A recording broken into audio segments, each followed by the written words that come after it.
Bom, o tema que vamos abordar é a respeito das bem-aventuranças. Eu estive olhando casualmente na internet e esse tema tinha sido abordado pelo nosso irmão Pedro Pereira, né? Mas ele fez um tipo de abordagem, né? Ele praticamente descreveu uma por uma das bem-aventuranças. Eu já vou fazer uma abordagem mais histórica e mais genérica. Então, para bem entendermos as bem-aventuranças, necessário se faz termos conhecimento histórico sobre a penosa situação que vivia o povo daquela época. Era um povo sofrido, onde, em sua grande maioria, circundava o Templo de Jerusalém, esfarrapados, doentes, com muita fome, tornando-se esmoleiros que importunavam os que vinham para a Meca dos israelitas, o Templo de Jerusalém, que sequer podiam adentrá-lo por serem gentios.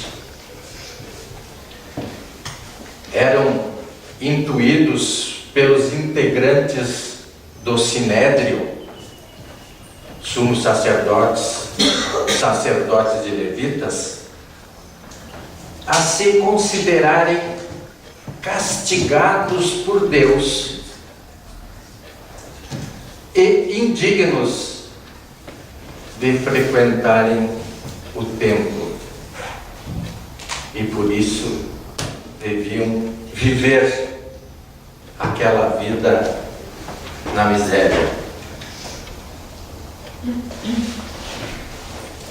Era um povo sem esperança, tanto nesta vida quanto para a vida vindoura, pois na condição de gentios, o céu lhes era negado pelo próprio Deus. Jesus, percebendo que esses gentios estavam, segundo o Sinédrio, sem um Deus, decide reuni-los para elevar-lhes o moral. Mesmo os profetas que antecederam Jesus nada conseguiram no sentido de elevar o moral daquele povo sofrido, pois seus anúncios eram da vinda de um Messias.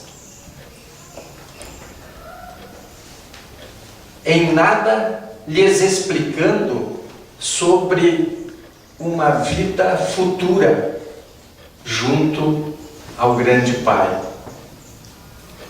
Mesmo porque essa não era a missão dos profetas, mas a missão acreditada ao próprio Jesus.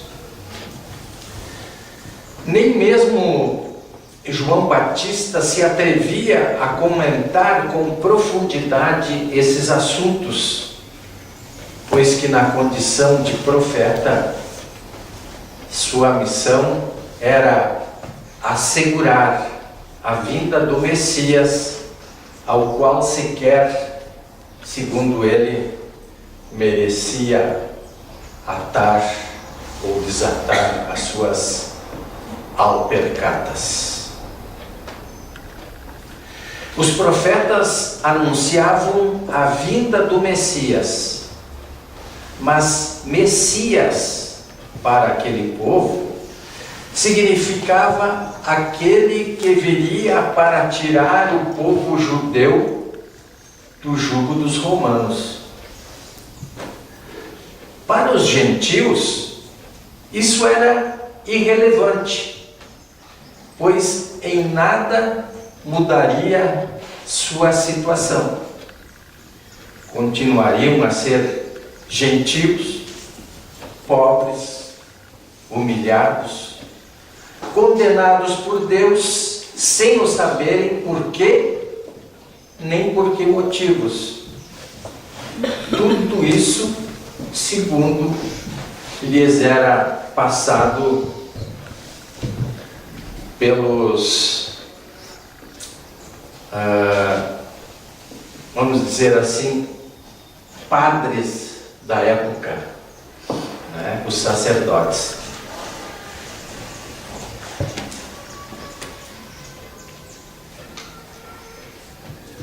Haveria apenas uma troca de poder dos romanos pelos judeus. Diante da leitura deste quadro, Jesus, penalizado, os reúne no monte.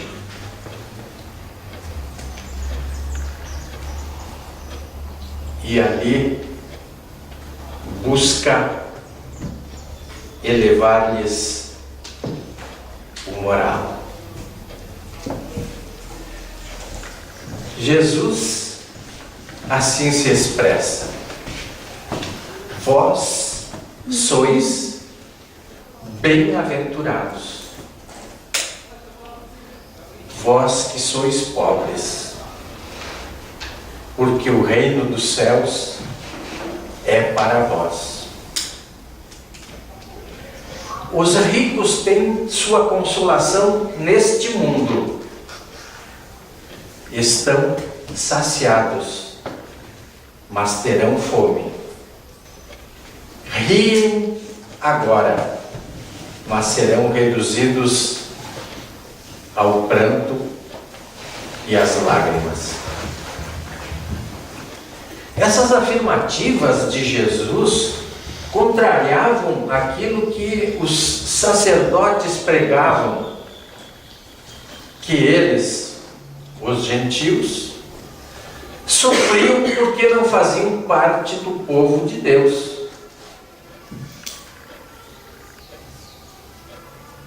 Tenho procurado, em minhas palestras, enaltecer a importância de Jesus vivo.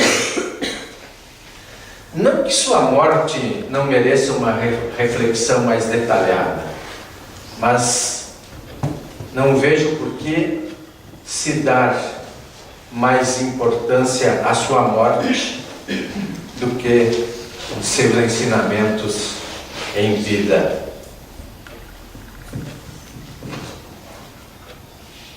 As bem-aventuranças foi o que de melhor Jesus nos deixou.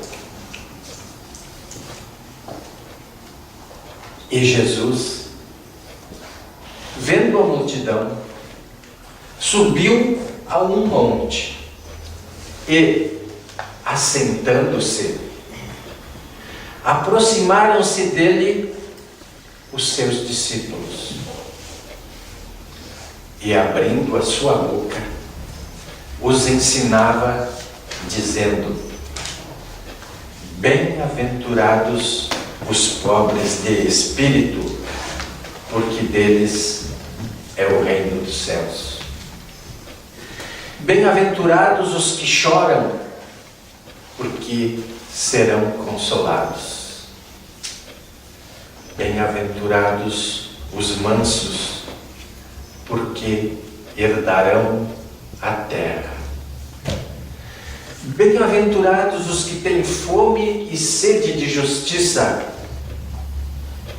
porque eles serão fartos. Bem-aventurados os misericordiosos, porque eles alcançarão misericórdia.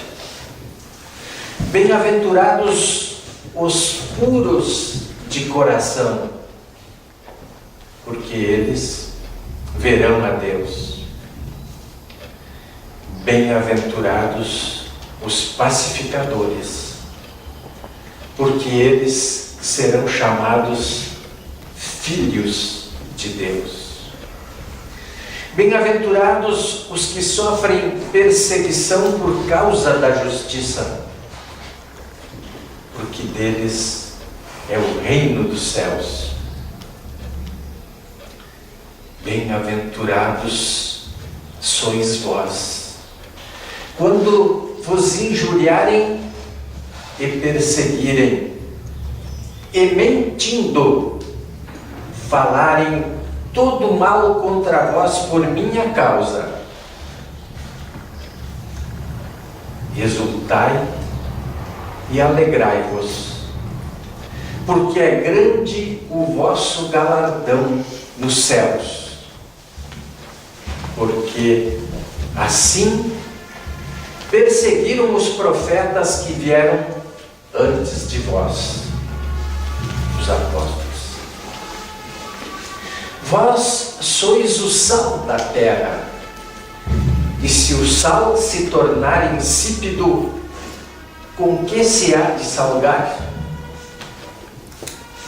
Para nada mais presta, senão para lançar fora e ser pisado pelos homens. Vós sois a luz do mundo. Não se pode esconder uma cidade edificada sobre um monte. Nem se acende a candeia e se coloca debaixo do alqueire, mas no velador, e dá luz a todos que estão na casa. Assim, resplandeça a vossa luz diante dos homens, para que vejam as vossas boas obras e glorifiquem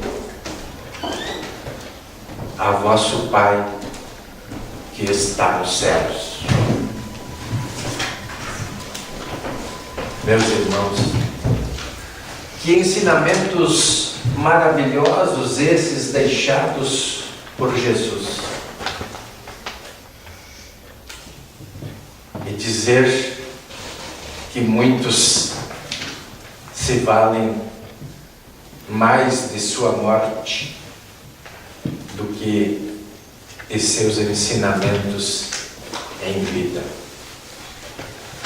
Bem verdade que seus ensinamentos naquela época se contrapunham ao que vivenciava o povo de então. Tudo que Jesus estava a lhes falar era o contrário do que estava acontecendo ali. Os militares romanos eram cruéis, insensíveis, guerreiros, afoitos, desumanos, doutrinados a matar sem dó nem piedade, verdadeiros assassinos amparados por leis injustas e por autoridades que se julgavam deuses, como era o caso dos imperadores. A profecia da vinda de um Messias se fez cumprida com a chegada de Jesus. O povo entendia que agora sim tinham um líder que os libertaria do jugo romano. Esse Jesus tinha todas as qualidades que os profetas anunciavam, e com sua liderança, certamente venceriam os romanos em combate.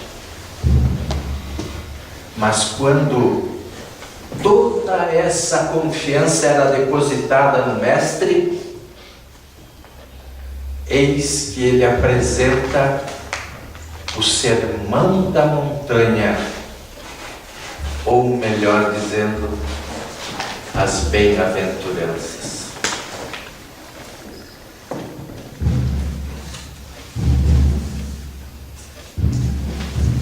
Quanta decepção! Como pode ser esse o Messias anunciado pelos profetas, se ao invés de se utilizar de sua liderança para atacar o opressor romano, vem a público com um discurso de pacificador? Pior ainda, enaltecendo tudo aquilo que reprovamos, tais como a miséria, a pobreza, a resignação, o conformismo, a não violência, o perdão, o amor aos inimigos, ao invés da espada, da luta, da batalha.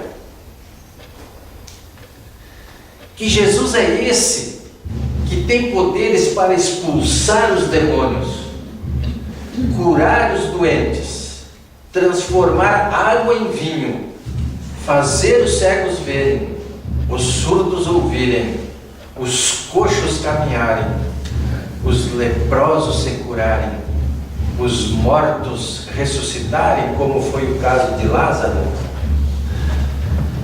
E agora nos fala de paz. E se perguntavam: como pode um homem com tantos poderes vir com um discurso de pacificador, dizendo inclusive: bem-aventurados os que choram, porque serão consolados. As pessoas não querem chorar, pois se chorar é porque algo de desagradável lhes aconteceu. Quem vai querer desgraça e chorar só para ser consolado? Bem-aventurados os que têm fome de justiça, porque serão saciados.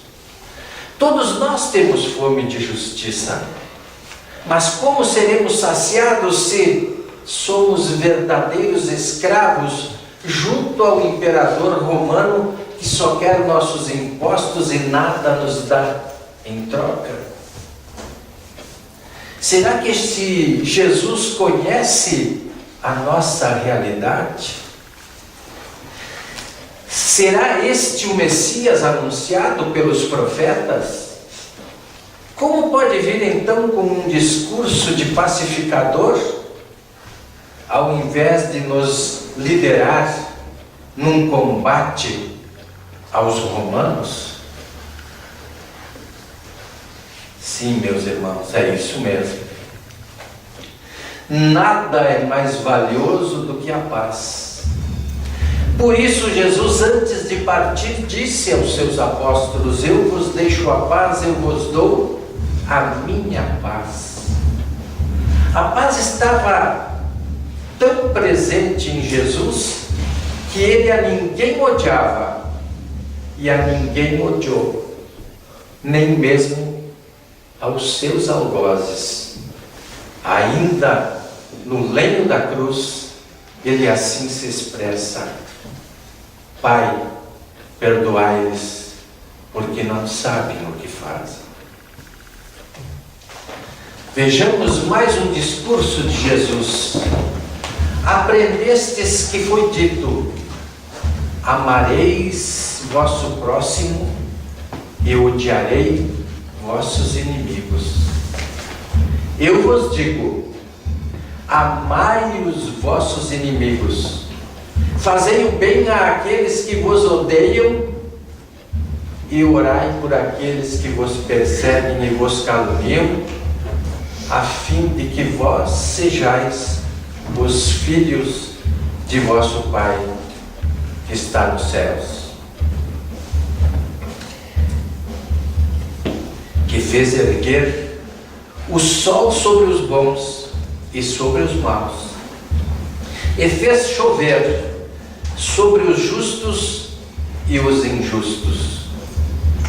Porque se não amardes, senão aqueles que vos amam, que recompensa disso tereis?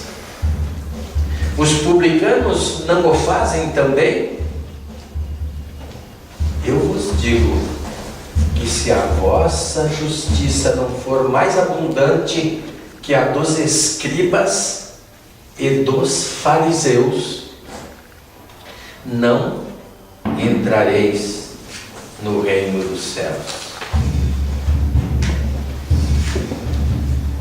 Se por um lado Jesus decepcionou o povo de Israel com seu discurso de paz, pelo menos os gentios, nós continuamos a decepcioná-lo ainda hoje, pois continuamos com o nosso espírito guerreiro e sempre buscamos fazer justiça com as nossas próprias mãos. De que adiantou seus ensinamentos se continuamos a nos fazer de surdos às suas pregações?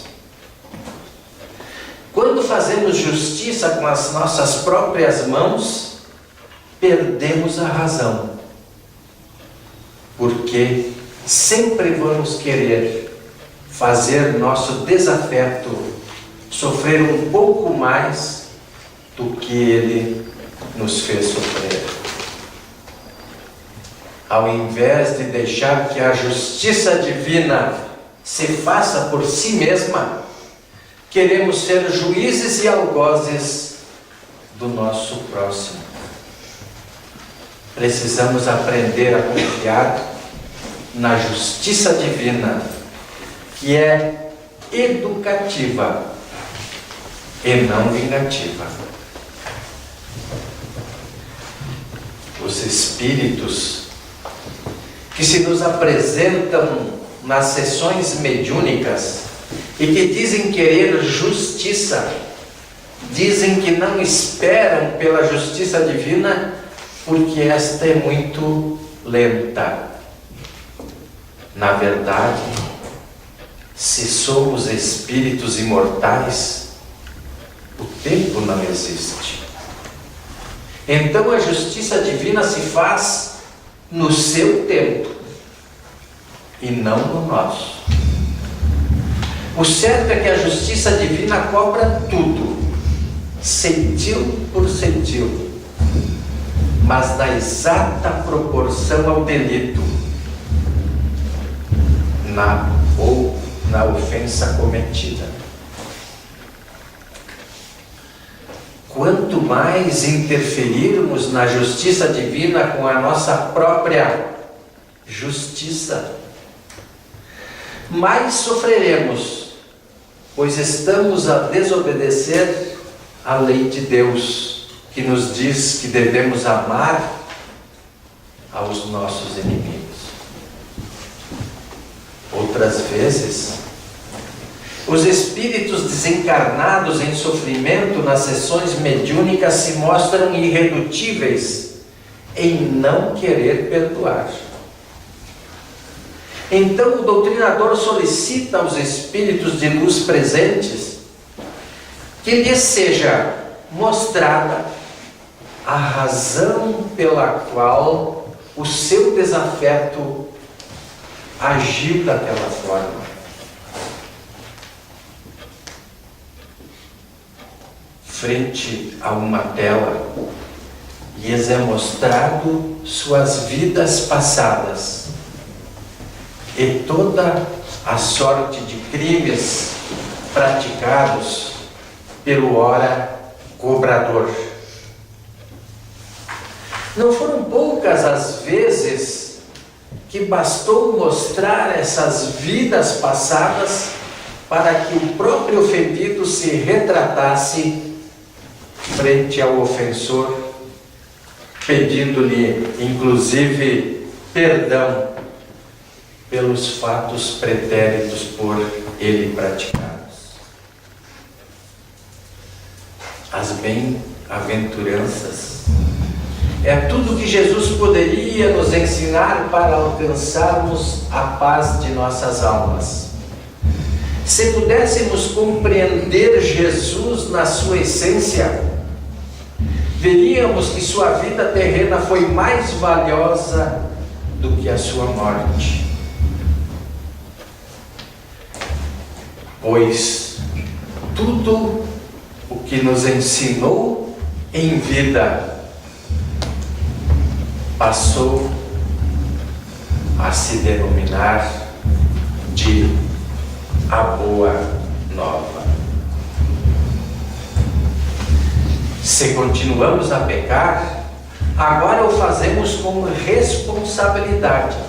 Antes fazíamos com ignorância da verdade, mas agora somos sabedores que, agindo fora dos ensinamentos de Jesus, iremos ser cobrados na exata proporção de nossos conhecimentos e de nossas responsabilidades.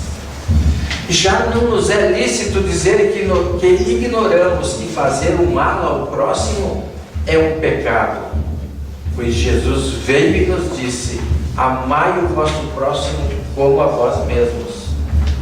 Os nossos inimigos estão no rol dos que devemos amar como a nós mesmos. Já não podemos dizer que não sabíamos que deveríamos amar a Deus sobre todas as coisas, pois isto nos foi ensinado pelo Cristo. Vós sois o sal da terra. Se agirdes com violência, encontrareis violência. Se agirdes com ódio, encontrareis ódio. Se agirdes com amor, encontrareis amor. Não vos esqueçais, sois o sal da terra. O alimento é gostoso quando colocamos nele o sal na medida certa. Bem-aventurados os pobres de espírito, porque deles é o reino dos céus. Bem-aventurados os que choram, porque eles serão consolados. Bem-aventurados os mansos, porque eles herdarão a terra. Bem-aventurados os que têm fome e sede de justiça, porque eles serão fartos. Bem-aventurados os misericordiosos, porque eles alcançarão misericórdia. Bem-aventurados os puros de coração, porque eles verão a Deus. Bem-aventurados os pacificadores, porque eles serão chamados filhos de Deus. Bem-aventurados os que sofrem perseguição por causa da justiça, porque deles é o reino dos céus. Bem-aventurados sois vós, quando vos injuriarem e perseguirem, e mentindo falarem todo mal contra vós, por minha causa. Exultai e alegrai-vos, porque é grande o vosso galardão dos céus, porque assim perseguiram os profetas que vieram antes de vós. Vós sois o sal da terra. E se o sal se tornar insípido, com que se há de salgar? Para nada mais presta, senão para se lançar fora e ser pisado pelos homens. Vós sois a luz do mundo. Não se pode esconder uma cidade edificada sobre um monte.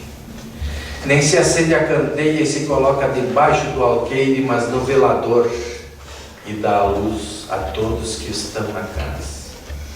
Assim, resplandeça a vossa luz diante dos homens, para que vejam as vossas boas obras e glorifiquem a vosso Pai que está nos céus. As bem-aventuranças fazem parte dessa boa nova deixada por Jesus. Jesus se doa a nós por completo quando assim se expressa: vinde a mim todos vós que sofreis e que estáis sobrecarregados, e eu vos aliviarei. Tomai meu jugo sobre vós e aprendei de mim, que sou brando e humilde de coração, e encontrareis repouso de vossas almas, porque meu jugo é suave e meu fardo é leve. Obrigado.